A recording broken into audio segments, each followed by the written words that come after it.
Welcome to today's edition of the 2024 Rome and Floyd County High School Football Preview Show Series. WLAQ Sports sits down with each area head coach to discuss the upcoming season. Here are your hosts, Matt Davis and Ian Griffin. Hello, football fans, and welcome to the Model Blue Devils 2024 Football Preview Show presented by WLAQ Sports. We are glad to be joined by the head coach of the Blue Devils, Jeff Hunnicutt. Coach, thanks for taking a little time out of your day to come talk some Blue Devils football with us. Thank you. Thank you for what you do for this area. Northwest Georgia is very appreciative, and sometimes you guys don't get the recognition that you deserve. Wow, thank you for saying that. Yeah, absolutely. Thank you. Yeah, That's awesome. What a way to start a conversation here. Really flattery appreciate will that. get you everywhere. Right. Anywhere, whatever the saying is. So now that we're flattered, we'll jump right into the conversation. Last week was the dead week. It's your only chance to just relax a little bit, so we're going to ask you about that and find out what you were up to last week. But at the time of this conversation, the season's about a month away. Tell us about how preparation has gone up until this point and what the guys will be doing the rest of the summer. Attendance has been pretty good this year. We're a younger group, so we're struggling a little bit to find our identity, find out some leadership, and but attendance has been, like I said, great. We did a contact camp with Bowden and Sly County, so two phenomenal programs. And Pike County joined us. Coach Holmes was at Manchester. He's now at Pike County, so we got to do that back right when we left at June Thursday. Before we give the kids off, right before the dead week, and we got our feelings hurt a little bit against Bowden. They have another special group. Coach Finley's done great things. It's an old story, and his dad and my dad were actually coordinators, I believe, at Warner Robins together. So we've known each other for a long time, and he's won back-to-back, and I think we've been down there for 3 years now. So he'll probably, if he wins it again this year, invite us again. Does a great job putting on the contact camp, and we came out of that healthy, and that was the goal, is to see our kids compete against others. Obviously, we're a younger group this year, and we're not going to use that as a crutch or an excuse, but we're just a little bit younger group, and we've got to find that identity and find that leadership and camaraderie within this group. Well, Coach, when I think about the program that you've built over the last 5 seasons, one of the words that comes to my mind is consistency, because you've made the playoffs 4 out of 5 years, won a couple of playoff games during that period of time, which is super impressive. So the question is, what does it take to build a program and put together the building blocks that creates that level of consistency? Well, I don't think the kids get enough credit into that hat. And how we go about our business. And everybody's going to talk about the process. I guess Nick Saban started that with the process and this process. His process is obviously different than ours. In fact, he gets recruited every year. Our class, it changes dramatically every year. We've done really well at Lakewood Stadium, where we're 2-0 there. The old Mays, or I forget the name of it, if it's Mays or Banneker High School that's right there on campus. It's reopened. But we've done really well there. We got to go down and play, and then we ran into a tough Callaway bunch. Had to lose 14 seniors, and 7 were two-way starters, depending on packages that we kind of ran offensively. So there's a lot of holes to fill. But I'm looking forward to this year. There's a lot of excitement. I think we have 25 sophomores and around 25 freshmen. So a large percentage of that is our younger kids. When we finished up yesterday at Cedartown, throwing a 7-on-7 with Cedartown, Etowah, Alabama, Coosa, and Bremen, we asked our kids at the end of practice or in that session, how many of you guys have played in a meaningful snap in a varsity football game? And I think we had 6 kids out of 36 kids that had played a meaningful snap. So, we're going to be green. But we're very receptive to the old philosophy. I believe in tough love. And a lot of the guys I have that I surround myself with believe in the tough love. And the tough love that I guess Lynn Honeycutt used to do is a little bit different than the tough love of today. If you don't put your arm around that kid and let them know that you love them before they leave, you might lose them. And we believe in that. Our coaches are going to coach hard. We're going to demand perfection, and we're never going to achieve it. But it's a fun group. It's a great place to work. It's a great place to teach. I got great administration, good support staff, a great booster club. And the kids just believe what we're selling. And as long as we can do that, that makes the process that we're trying to do a lot more fun, especially when we're winning on Friday night. It's awesome, Coach. And we're going to talk in depth about your coaching staff a little later in the show.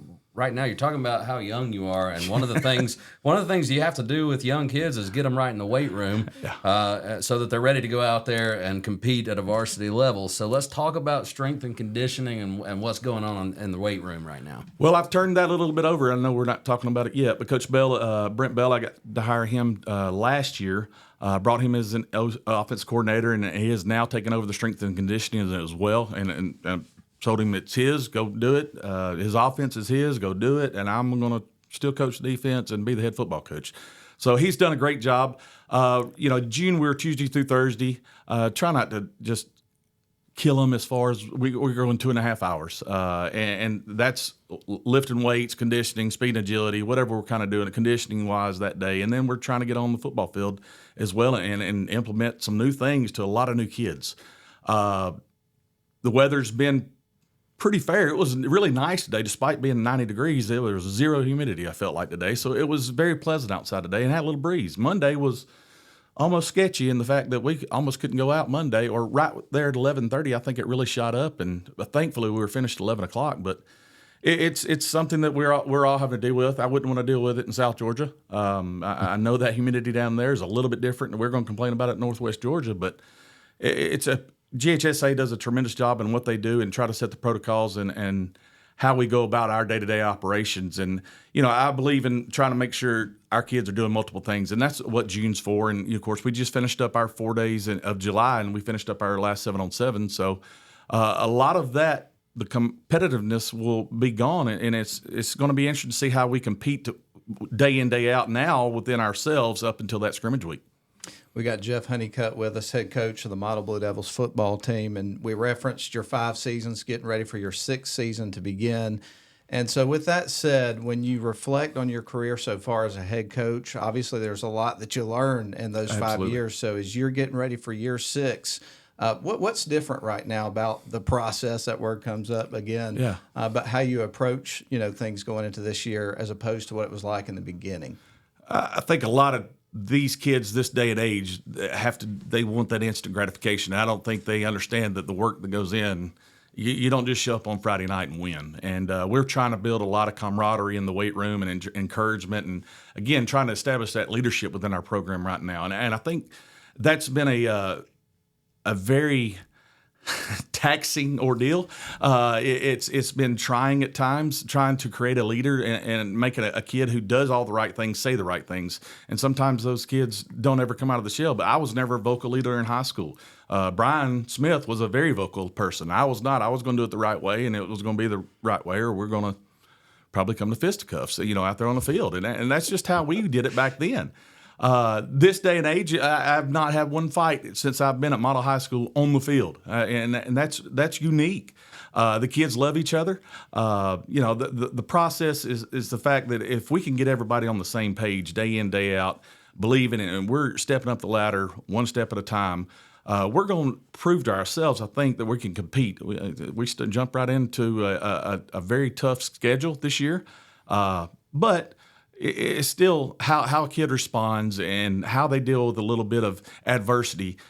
What is your response? And are we going to become excuse makers, or are we going to do something about it? And so for thus far, we've done the right things, and it's been a pleasure thus far.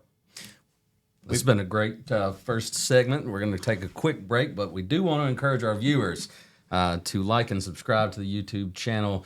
Share this content with others, because we want to bring more local content to you on our page. So thanks for watching. Yeah, definitely buckle your chin strap, because we're going to bang that drum a few more times before this show's over. I guess that's the name of the game in 2024, huh? Well, this is the 2024 high school football preview show with Model Blue Devils head coach Jeff Hunnicutt in the studio with us. We'll be back for more after these messages.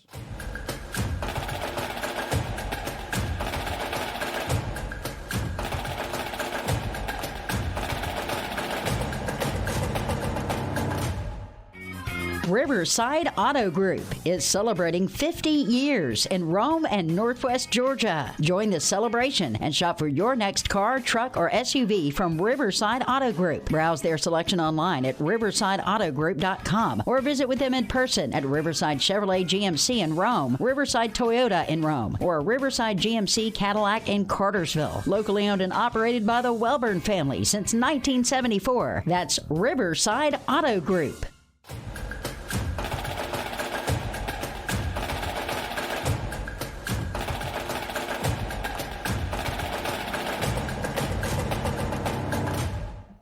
Welcome back to our 2024 Model Blue Devils High School Football Preview Show. We are here with head coach Jeff Hunnicutt.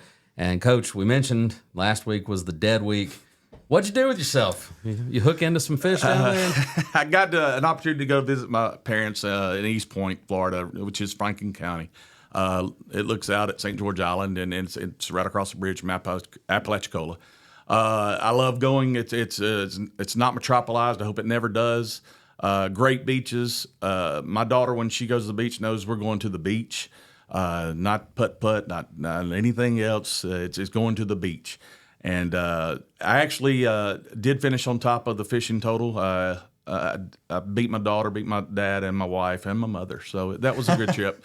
Dad's already had a shout-out real early that my nephew, Owen, my brother Greg's son, caught a double speckled trout, so he had to rub that in my face. But I enjoyed my time. I get away and try to get football off my mind a little bit. That's not possible with Lynn Hunnicutt. It's just not. So we brought up football. We talked football. Talked what we're doing as we progress, and what he knows some of our kids, and he's asking where we're putting them this year and how we're going about things. And so we're going to talk football, and we talk football. And a lot of times it's just he and I out there on the dock, and it's something I get to cherish and, really enjoy because I believe we said it earlier that, he's I have to go visit him now. And I do not blame him one bit. It's a great place. Well, Matt is good with a keyboard because he had your dad for a keyboarding class. I tell every time his name comes up, I tell this story, and I know anybody that's watching this heard me tell it can sing it along with me, but I did have him for keyboarding class. And it was one of those things, like a lot of times he put the tapes on and he'd leave, but you knew he was close by. He was not far. You could hear him in the halls. He had your attention. And Absolutely. So I learned to type, and I can type furiously. Yes. I can tell you that. An interesting story. I had the principal's daughter at the time in my class, and he had separated myself and her. And I'm like, we're not doing anything. We had to type because I was still on the typewriter as well. I mean, it was before the days of the IBMs, I guess, got out there. So we were on the typewriter. Pork chops, easy. greasy. Keyboard in 1A's easy. See, absolutely. That's good stuff. Well, anyway, we'll go ahead and move on to our next question. But this one's related to your coaching staff. Obviously, we talked about strength and conditioning. You mentioned Brent Bell, but he's also your OC. OC and, as well. So let's talk about your coaching staff, Coach. Not a lot of new faces. Coach Atha, I brought on last year as kind of a community coach. I do lose a guy who's been with me since I've been in model, and Breon Ford. He has now moved out of the Rome area and is back down in Roswell. So I badmouthed him a pretty good bit to his face as well. But he's been my secondary guy, and he and I believe a lot in the same things. I brought up a guy who's been on staff with our middle school in Blaine Kirby. A lot of experience there with Coach Brent Bell, and the fact that they played at Armurchie together back in their heyday under Coach Welch. So I brought him up, and then I've just brought on Jahari Merritt, who played for me. This is showing my age. 3 to 4 years ago. Just finished at the fire hall, or actually just finished at the. I'm not sure of the process they go through as fireman, but he's working now as a fireman in Floyd County. And in his time off, he's trying to schedule where he can be with our kids, and he's a great bonus to our staff. And he doesn't probably know this or not, but he's probably going to make our secondary calls on Friday night because sometimes I'll leave those guys out. I'm pretty late to signaling in defenses just because. Coach Johnson's still our defense coordinator. I did co-it this year with Coach Ben Woodall. Ben's another former Pepperell Dragon with myself and of course, the loss of Breon. Coach Pearson will head up our offensive line. Coach Price will do our fullbacks, tight ends. Our safeties and wide receivers are, again, Coach Mendentz, who had a great offseason, or a great soccer season, excuse me. Make sure, Coach Price, I did mention him, Coach Bell. I'll make sure I didn't leave anybody out. This is bad when you start live and leaving coaches out. I believe that's it. We brought in the 2 new faces. What a great group of guys. It's a great group. Absolutely. It's a testament to our family at Model. I mentioned earlier that I've hired one position twice in the 6 years now that I've been there. I hired Jim Henry as an offense coordinator, brought him on staff, and I'm talking with in-house.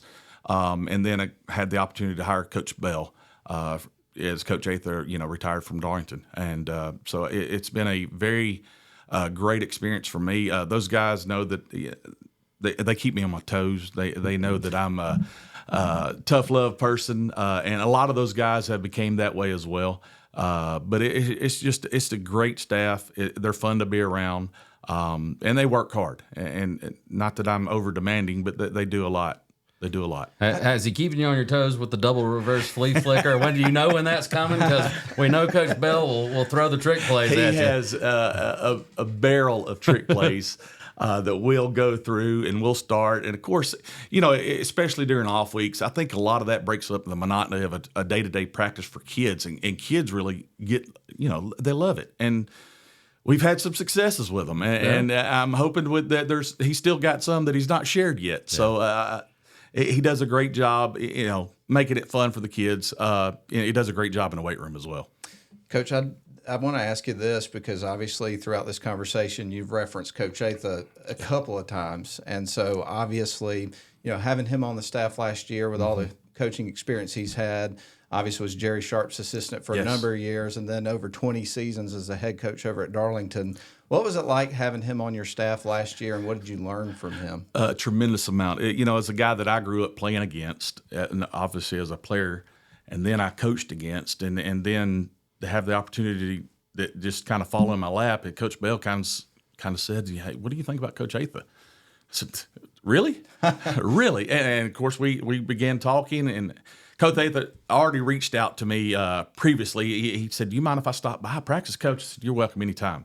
With the knowledge that you bring, anytime. And, of course, it evolved from that until he's one of the guys on staff.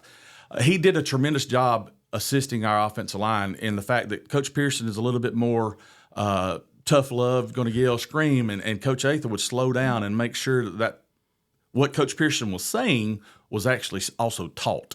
And I think that goes hand in hand. It was just a unique for me to see one of them that's the fiery guy, and of course, I know Coach Ather can get fiery as well, but for him to be the actual teacher versus the disciplinarian, it was a very interesting, intriguing kind of way to see a different philosophy, a different hands-on still, and he would get fiery, but he taught it also. And I think our kids grew from that, and we return a good amount of those offensive linemen as well this year.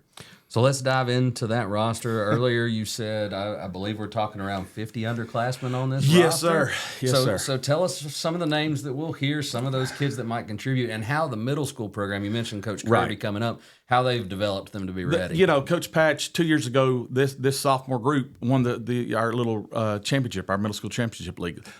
This past freshman group beat Pepperell regular season, lost to them in the championship game. So they've been there. Coach Patch does a great job of getting those kids. Our numbers have been tremendous. I believe last year when I went, we had around 140 kids out there on the middle school between our kids. So that's astounding number because football's not getting any easier. The sun's still hot. It's tough, but Coach Patch does a great job with that. As far as our kids, our freshman class is very athletic. Again, it's going to be a challenge to make sure we keep those guys together. Same with our sophomore class, but those guys experienced a little success last year. There's going to be some growing pains, obviously, with this upcoming season, and how do we handle those growing pains, especially with a younger staff, our younger kids. Out of that freshman, that are now sophomore class, AJ Adams played a reserve role last year for us at nose guard. He could very possibly he's one of our strongest kids on the teams. Coach Patch also does our middle school weight program, and that's a great luxury as well.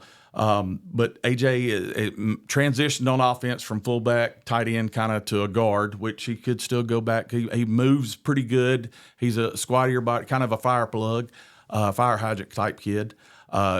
Colin Watson, another kid who had a lot of attention, had a back issue, kind of go and miss some games, along the way. But handled the football for us as a running back. His dad also is one of the guys on our staff and came over from Rome a couple years ago. But, those two, along with Sebastian Castaneda, an offensive lineman who started probably at least 8 or 9 games for us last year as a true freshman, and Jesse Ayer, our center, same thing. Came on, played at least 9 games as starters, if not more for Jesse. I know Seabass also, he's right there at 9 or 10 games. We're fortunate to play 12 last year, and I don't recall the exact starting lineup. But those guys, with the addition of others who really excelled in a JV atmosphere, Malachi Shelley and Rance Cunningham. Interesting story on Rance is, last year he misses a week of school. He is a world champion roller derby kid. So he's not shy. And I didn't even know they still did that. I thought it was awesome. And of course, he missed a couple of days this year because he had his nationals out in Denver, Colorado. So it's very interesting. It was absolutely amazing. He said that he was going to France, I believe, last year for the World, and I thought he was lying to me. I didn't know that was a thing. So he is not shy. He's a little light, but right now he's a starting corner along with Rance, and there's a lot of guys that are going to be new. I believe we really kind of return one guy on defense, and the fact that as far as a starter, well, Colin being a starter, but Ridge Hardacre be a junior, and then Lane Holsendorf up front are probably, I left out a running back, Gage McQuarter on defense as well, are the only guys who probably received a ton of snaps last year. And so it's a very green group. We're still kind of looking for that leadership, like we said, out of that group. Our senior class has done a good job. There's a couple of those guys in the line of scrimmage that have been 2 or 3 year starters for us as well. Henry Colson is one of those guys that come to mind. But it's just going to be an interesting group. We lose a lot of skilled kids. We don't really know who's going to shine. Gage McQuarter is probably going to touch the football a lot, along with Colin Watson. Gage was kind of a second or third string running back. He's been a JV kid since his time at since his time at Model. Goodness. And so, he came in against Pepperell and did some good things. I believe he starting as outside linebacker around that game. So it's just a lot of new faces. And there's been some that have kind of surprised us in that aspect. So we're a very green group and we're not even going to. We're not using that as a crutch and excuse. But how are these kids going to handle the failures or their mistakes, and what is their response? And that's been our biggest topic. As a coaching staff, is trying to make sure we stay positive, especially with these kids. And when you've got 50 underclassmen, think about where you're going to be in a year, too. It's the building blocks. And I talked to Coach Russell at Bremen yesterday, and he 2 or 3 years ago, he was in the same situation, had a large majority of his skill kids, kind of go through and graduate. And so he understands, and he's a great person I can call and talk to as well.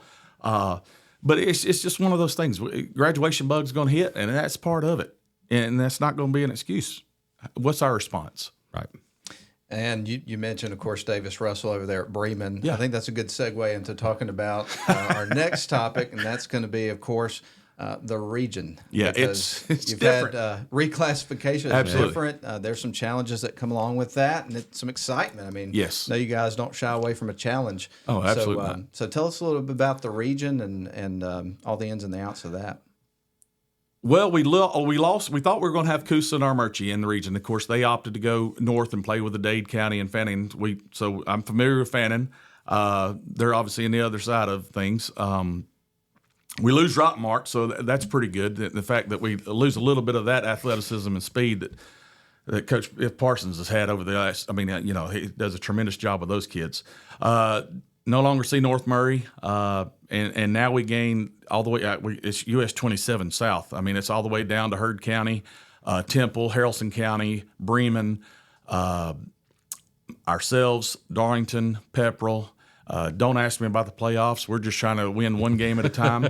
It's an whole algorithm, I believe, that you have to go through and figure out that. We keep our trying game, and Snorville now becomes Coach Pate, another great friend of mine, Coach Patrick at Trine, have been great opponents for us in the past. Been great Gates. We pick up Coach Gates and Cass, which I was not excited about.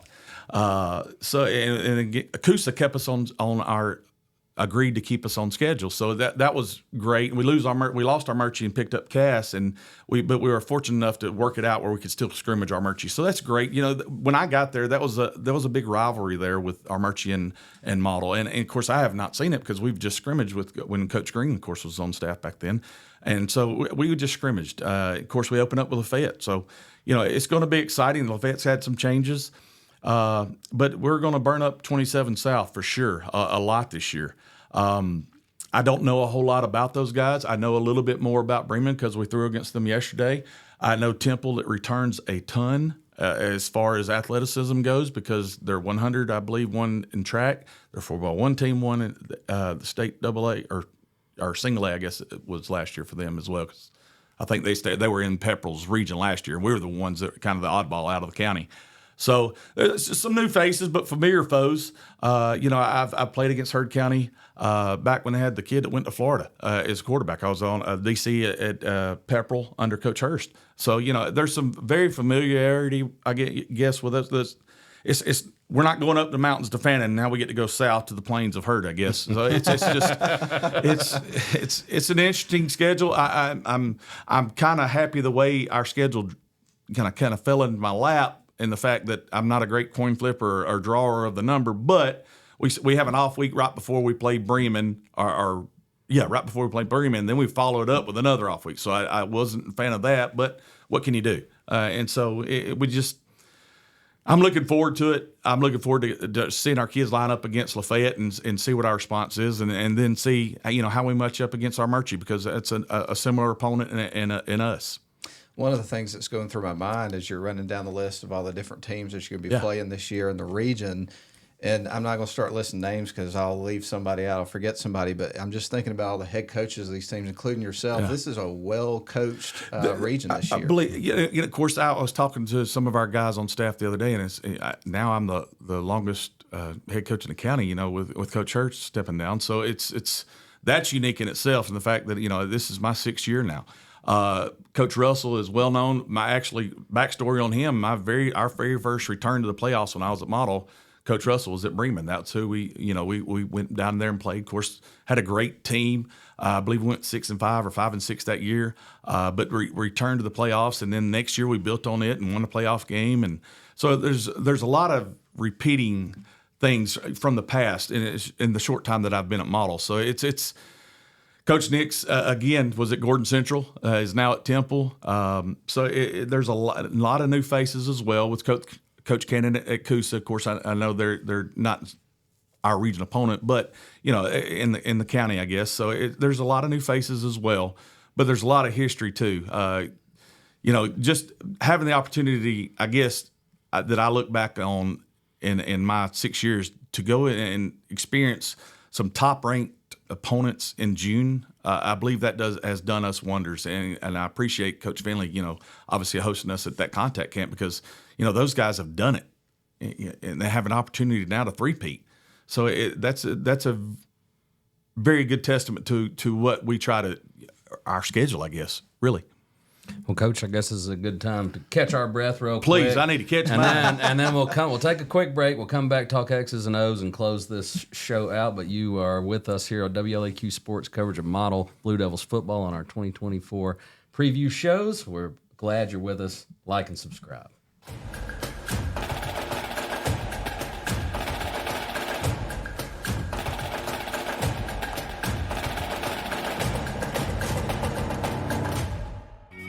Riverside Auto Group is celebrating 50 years in Rome and Northwest Georgia. Join the celebration and shop for your next car, truck, or SUV from Riverside Auto Group. Browse their selection online at riversideautogroup.com or visit with them in person at Riverside Chevrolet GMC in Rome, Riverside Toyota in Rome, or Riverside GMC Cadillac in Cartersville. Locally owned and operated by the Welburn family since 1974. That's Riverside Auto Group.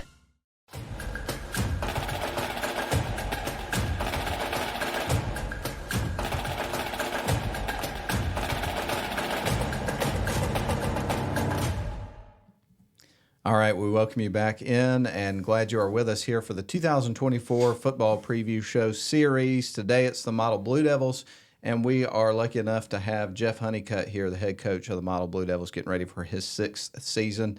And Ian, I guess we'll just go ahead and just jump right back in. Yeah, let's talk X's and O's. Obviously, you're bringing in a lot of new players, so a lot of times you've got to fit your system to the personnel you have. So what style of play will we see on offense, defense, and special teams? It's a work in progress offensively. We're going to try to be a spread team. And having defended it in the years, my experience as a coordinator, it's one of the toughest things to defend. It's a modern day probably triple option, especially with some of the zone RPO stuff. Obviously, the pass game wasn't out of the triple, but we're going to try to be a spread team.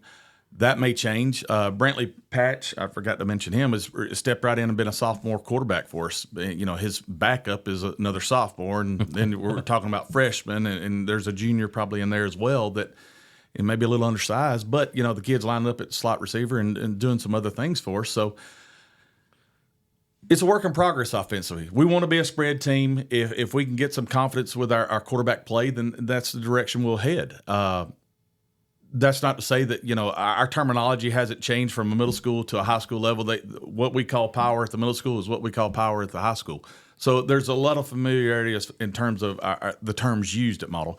And I think you got to have that because they may lose it over the summer or over the other secondary sports, but time they get back in June, this was power. Yeah, I remember this now. So defensively, we're still going to be a 3-4, kind of the old school, modern day slant 50. Something that I started tinkering with, and of course, there's very more complex things with it that we do not do. I try to do all the thinking on the sideline. That's why my calls are sometimes late. And of course, they know what they're supposed to do if they don't get a call.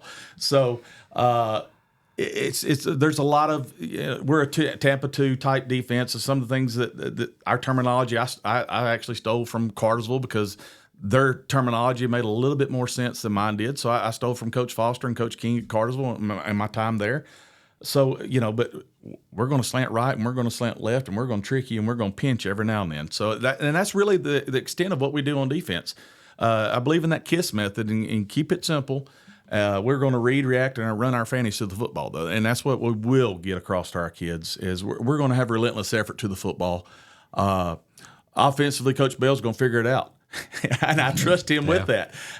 You know, whether we become more of a smash mouth type of team, I'm fine with that. That's what I grew up in. So, and of course, our offensive line coach grew up in that as well. So there's a lot of things we have because of those guys. You're not going to hear Friday night, and the experience of our offensive line is you win the line of scrimmage, you're going to win a lot of football games. And if we can win the line of scrimmage with the group we have, then we're going to win some football games. Now, one thing that wasn't around when we were in high school were good kickers at the high school level. I remember the extra points always being an adventure, and Model has a great tradition of having good guys putting a foot on the ball. Coach Mendez has done a great job with our soccer program, and so we try to grab a guy or two to make sure that we can kick an extra point, perhaps punt, or if we could get some touchbacks this year, it'd be even better. Kevin Espinoza is going to head up a lot of that for us. He's a returning a returner for us.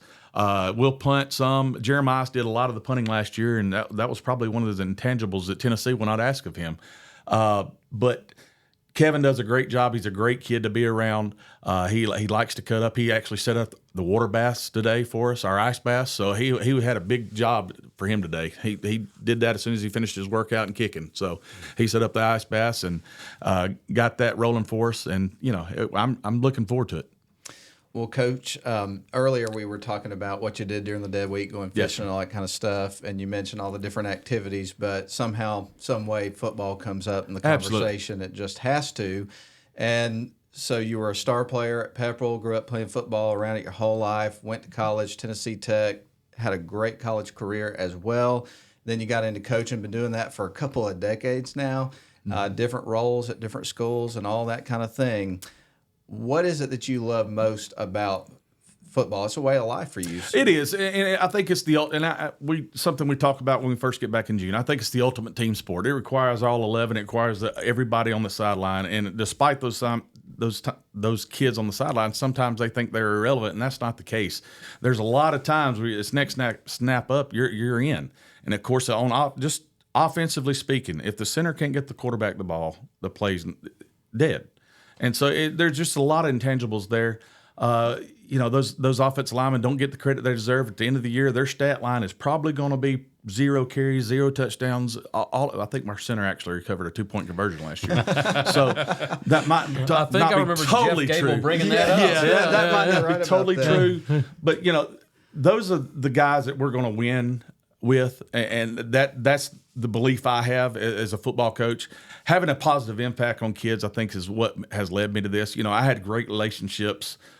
Obviously, my father being at Pepperell for all those years, I had great relationships with all those coaches, and some of them I still see to this day, and we'll still talk about old times with what happened then, what happened then. So it's great to look back on and fall back on, and just having that ability to change a kid. Sometimes a kid may be better for the sport, or the sport may be better for the kid. And I think a lot of times we forget that as coaches, and we try to – it's all about winning. It's all about winning. And it's not always all about winning. Yes, winning makes that process that we do and that heat that we started in June, that makes that a lot more fun. But at the end of the day, you're probably not going to recall, unless you're raising that trophy at the end of the season, you're probably not going to recall exactly what your record was. I know I can't, and I can't recall every record or anything like that I had at Pepperell. So it's just, or Tennessee Tech for that matter. But it was in my blood. I think that goes without saying. I saw the impact that he had on kids, and I want to have that same impact. And so from across town, he left his footprint in the Lindale, Silver Creek community, and I hope I can leave mine in that Shannon North Rome community. There's no doubt that you are. I appreciate it. Just coming from us and what we've observed, you're doing a fantastic job, and we're enjoying watching your career, Thank you. man. It's awesome. Appreciate it. And that question segues perfectly into our last question. Been a great conversation, but we'll wrap up with this one. You've shown your commitment to the model football program and the community since you got there on day one. What does it mean to lead this program, and what does it mean to be a Blue Devil and part of this Shannon community? Well, at Model, we're all about family, and we capitalize that in for a reason. And I really think that's a testament to the people who are out there, from our administration all the way down to every coach of a major sport. Coach Travis does not coach football. Coach Travis never misses a Friday night football game. So I think that's a testament to his support to us, and I show mine to them as well. Coach Eccles does a great job with our girls basketball. Coach Woodall, again, a guy that I've known for a long time, heads up our wrestling program. He's a 3-sport guy. He does track, so he doesn't ever even get an off season. Our soccer program is tremendous. It's tremendous, and our tennis, we ran into, I believe, a private school early, which we're not going to have that excuse anymore because we're going to separate. So we ran to a private school early, and it's just a great place, and it's a testament to the people that are around it. It's a fun place to work. It's a work that I do not dread one ounce of getting up and taking my butt to work. It's a fun place.